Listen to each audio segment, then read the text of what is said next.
Hello! How is everybody? I hope everyone's well, and the world is going according to plan. Because really, that's what we all want, isn't it? Everything to go according to the plan. Anyways, today is going to be another by suggestion episode. I had fun doing the last one, so I throw it open and to see if anybody else had some suggestions of things that they wanted to see me talk about. My friends did not disappoint. And so I'm going to talk about the subjects that they are suggesting. Now, the first one was from my friend Tom Morris. And Tom is an old buddy of mine that I used to LARP with, and he doesn't LARP with me anymore, and I don't see him much anymore. Family life, all that stuff. Things get in the way. But it was always nice to see Tom when he used to hang out with us, and it's nice to hear from him from time to time, and, I should make an effort to see him again sometime. He's a good guy. But Tom asked specifically about why it is that Doctor Who and Orphan Black got sort of snubbed from the Emmys, and that the Emmys seem to snub things like that. Alright, so I'm not sure Doctor Who actually qualifies, honestly, because it was shown in England first, unlike Orphan Black. I think Orphan Black started on BBC America, and whereas Doctor Who is just sort of reruns, or I think they eventually got to the point that they were running at the same time, but it didn't start as an American show first. I don't know how that works, honestly, but let's assume for an instance that it still qualifies. I like Doctor Who, I do, and I think it is artistic and creative and excellent storytelling, but I can reasonably accept that there are a lot of people who don't like Doctor Who, who don't like that particular brand of storytelling. And the people making those decisions apparently don't. I don't think that it's somehow necessarily a prejudice against genre, although there certainly has been in the past. I think most people would accept that these days genre has become more and more accepted as artistic in nature. But that said, they're not. I don't know. They're not. The shows, while compelling and interesting and filled with wonderful stories, often can leave people who are not used to that sort of story construction confused. And, they want to see art that is a demonstration of life. And for all its, heights and its perils, Doctor Who is not a demonstration of life.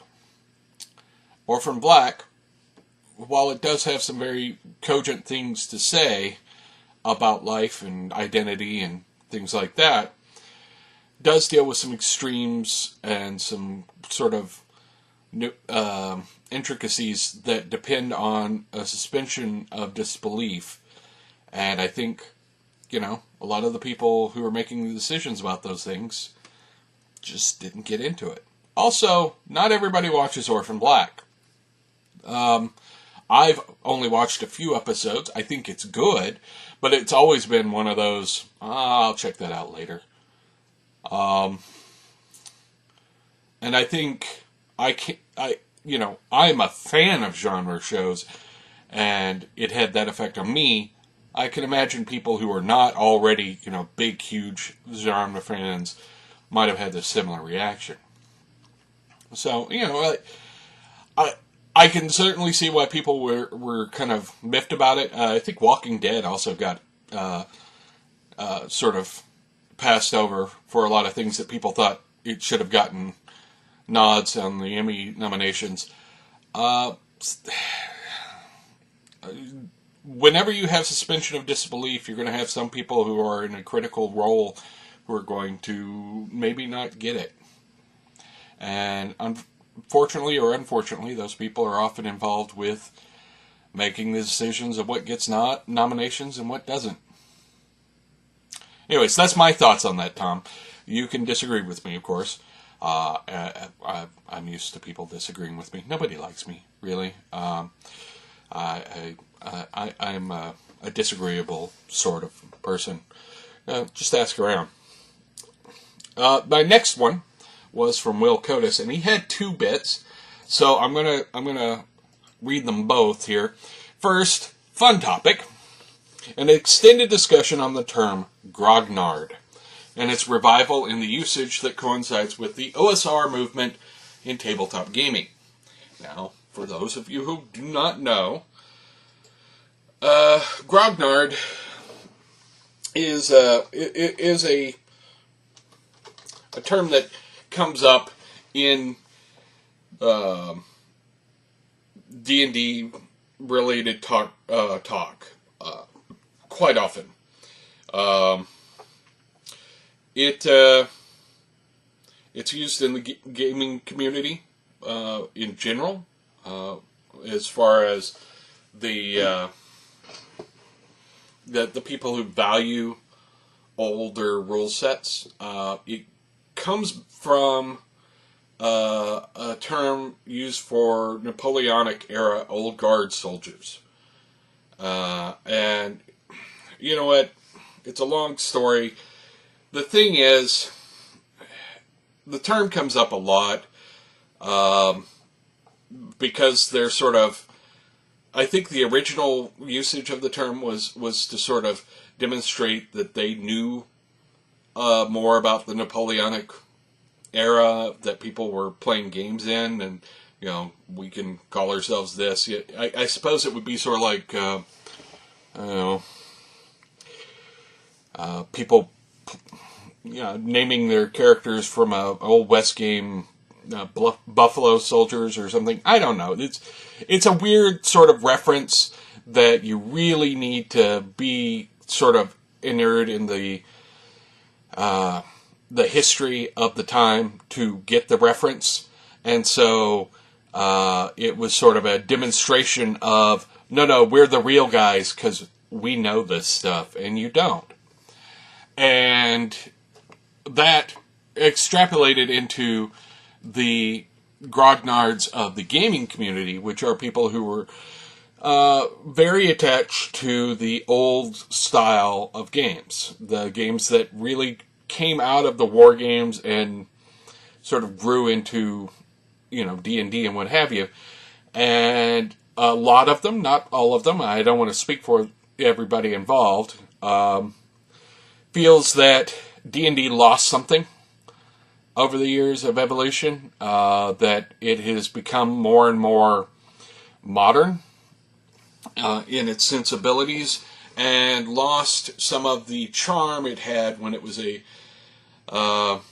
much more refined experience. That they feel that refined experience of the way it used to be, which was much closer to the old war games, was more to the atmosphere that they fell in love with, and that people who were playing like 3.5 and Pathfinder and 4th edition and so on are missing that.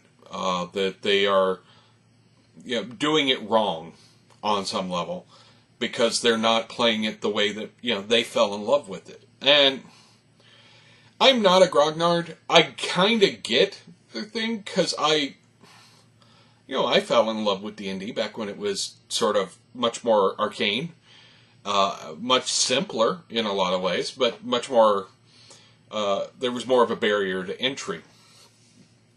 Which brings me to Will's other point, which was the sort of, the notion of the fake geek and how it's exclusionary and hurtful, and I have to agree with it. I never got the whole fake geek thing. Well, that's not true. I understand it. Understanding does not mean approval, but I understand it. I played D&D when it wasn't cool to play D&D. When there weren't computer games that hundreds and hundreds of computer games already built on the backbone of what D&D was. When there wasn't a Dragon Age. When there wasn't, even Bard's Tale was new. When World of Warcraft didn't exist, I played D&D back then. And wow, that sounds like the hipster thing, because, the hipsters, I was into this before it was cool to be into the... No. It was never cool back then. D&D was... it was often for social outcasts.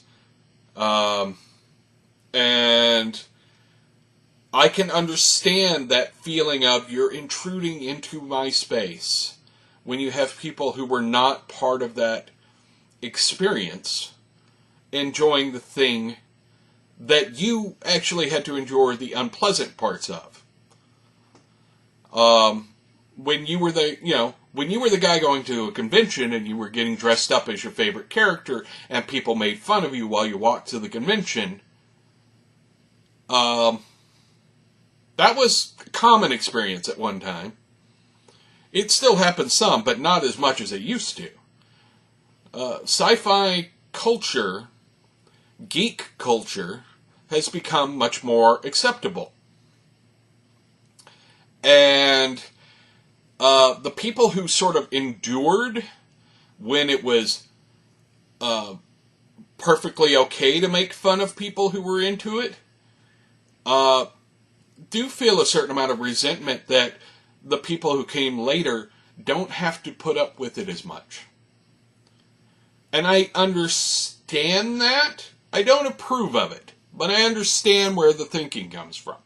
The notion that you're a latecomer, you didn't have to put up with the hard points, you didn't have to learn the entire script to Quest for the Holy Grail off of some BBS that you downloaded it off of and could quote it to your friends. You didn't have that experience. You didn't have the experience of having people make fun of you because you wore a Star Trek shirt. I get that. But here's the thing. People are busy concentrating on the stuff that doesn't matter. The part that you should be concentrating on is, oh look, here's somebody else who has discovered this thing I've loved for years. Let me share that love with them. You're awesome. You obviously love this comic book character. You put in all this work to make this comic book character, and let's talk about that love. That's awesome. That's what you should be talking about. You shouldn't be talking about the fact that this person didn't go through all the unpleasant parts that you did. And this is made worse because you'll have the guy who will say something stupid because he's, an asshole. And in any sort of normal social dynamic, the asshole would be shunned.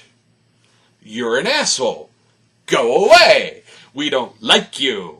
So when he says the foul and terrible thing to the lady who dresses up as a comic book character, but she gets it wrong because she missed some part, or maybe he just doesn't believe that anyone this attractive could be into the same things he is, and so he says something stupid and obnoxious and annoying and exclusionary, and what should happen is he gets shunned, right? But there are the people who... There are two things going on. First, there are people who are assholes, and the things that would normally keep them shunned and not interacting with other assholes are no longer there, because we have the internet. And you can find all of your things. If you're into video games, you can find video game fans. If you're into collecting rosary beads, you can find your thing for rosary beads. If you're an asshole, you can find your other assholes. And they can cheer each other on. Just like you would cheer on, your fans of obscure crocheting techniques. Cheer on each other. Well, the assholes get together and they start talking and they start cheering each other on. And they get off on the power of, wow, I'm not alone. I have numbers. And we can be assholes together. And we can go be assholes to these other people. And we can sort of chuckle about it. Because it's funny, right? Remember, like 13% of the population suffers from some form of psychopathy. Just remember that. Or it was like 1 in 13 or 13. I forget the statistic, but it was something like that. It was 13. There was a 13 there. Sidetrack. But anyways, you have those guys. And then you have the people who do feel the discomfort of being in the new situation. And they have the guy who goes and says the asshole thing that seems to reaffirm their discomfort. And rather than realize that this guy is making things worse or this guy is a problem, they see, here's a relief from my discomfort. And they sort of cheer him on. And they realize, well, we cheered him on, we'll go do it too. Ultimately, there's this thing in us where we, in people in general, where it's us against them. It's a human trait. It happens. It's not cool. It's not okay. But it does happen. It's a natural tendency in us. There's this famous story of the filming of the first Planet of the Apes. And all the guys who dressed up as, like, the chimp apes, and all the guys who dressed up as the gorilla apes, segregated themselves. It became us against them. You put people in different color shirts. And it's like, all the guys with red shirts will eventually end up sitting with all the other guys with red shirts. All the guys with green shirts. It's a natural human tendency to sort of form groups and separate ourselves out. And once you've separated yourself out, then you become distrustful of anybody that's coming in.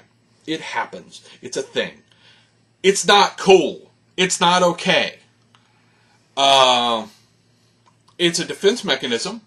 Probably dates back to when there was severe competition and all this stuff. It's wired into us probably from evolutionary processes and So, but it is something we have to overcome to form new communities. And I think I've rambled a bit about this, probably longer than I should have. But ultimately it boils down to this. If your criteria starts with, you're not a geek unless, if you start with that phrase, you're an idiot. Go away. Shut up, sit down, rethink, and come back. The way the phrase should start is, you're a geek because you love something. It's all about loving something. Loving it to the point of not, well, that's mildly interesting, but I love this thing. I love talking about this thing. I love reading about this thing. I love going on about this thing. I like working on this thing. I like spending time on things. I like spending my money on this thing. You're a geek for that thing. And anybody else who wants to join in that just increases your enjoyment. Because you have somebody else to talk to about it. You have somebody else to share that experience with. And it doesn't matter if they're male, female, gay, straight, transgender, asexual, bisexual, black, white, Muslim, Christian, Jewish, Buddhist, purple. I don't care. It doesn't matter. The one bit that counts in that exchange is, does this person kind of love the thing I like? Let's talk about it. That it increases your enjoyment. It increases your enjoyment to spend time with people who like the things you like. So stop screwing around. Stop screwing that up. Don't try and look for reasons to exclude someone. Look for reasons to include someone. Hey, you like comic books? Hey, have you read this? No? Here, let me tell you about this, because this is awesome. Oh, you like playing World of Darkness? Have you played D&D?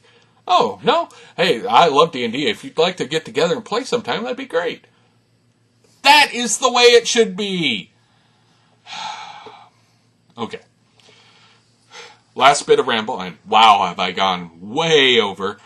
The last bit of ramble is going to be about statistics, vaguely. George Cambider, who is actually, I think I may have been in the same place as him a couple of times, but I never actually met him. We operate in the same circles, though. We talk.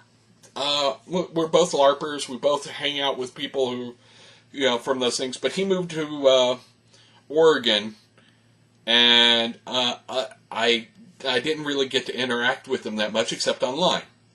But George, very cool guy. He's very smart. He was talking about. He said you should talk about dice superstition and random numbers and all the strangeness that goes on with that.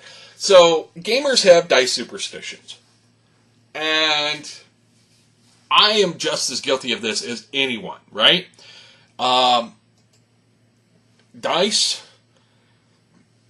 you have your hot dice and your cold dice, and, you have the understanding of luck, and it's a human thing to look for patterns and things that maybe don't have those patterns, but you look for them anyway. We look for causes for things that maybe don't always have causes. So we have our superstitions about dice. You don't touch somebody else's dice without asking at the table because it's bad form. And on some level, we feel like there's a sort of a luck contamination feeling going on. It's a perfectly reasonable and understandable thing. It's sort of goofy and, if you think about it logically, dumb. But he did point out something that I probably should bring up.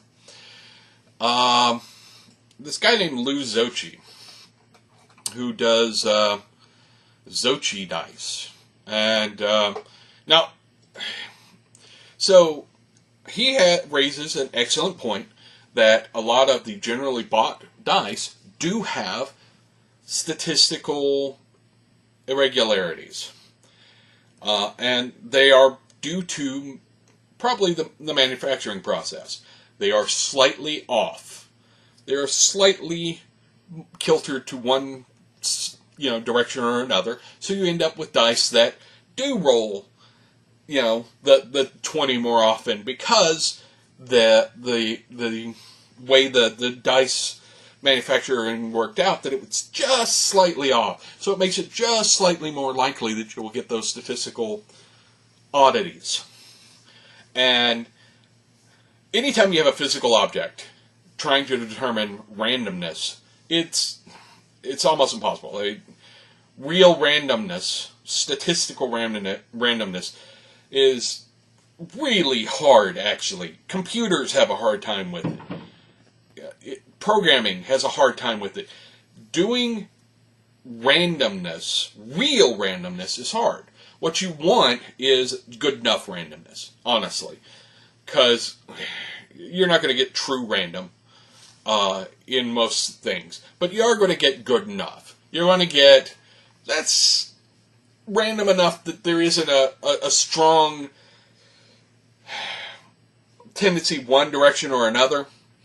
And, Lou Zocchi has made a purpose of selling his dice with manufacturing process to cut down on the sort of off-center dice, the slightly egg-shaped dice, the ones that have the odd statistical leanings one way or another due to the malformations in the dice. He makes sharp-edged dice so that they will have a much truer random nature to them. And I may have to get some. I may have to get some of his dice. I think that there is a validity to what he's saying. The statistical leaning one way or the other on a lot of these dice is really very minor. It is not in any way close to being a loaded die by any stretch. But he is right, finding that there are, in fact, dice that have traits to them that make them roll higher or roll lower. And due to their manufacturing defects. They're not, not great variances, but they're there. And, we try and believe that dice makes something fair because there's a random element. And gaming often moves away from that. I like the diceless role-playing games as much as the next guy.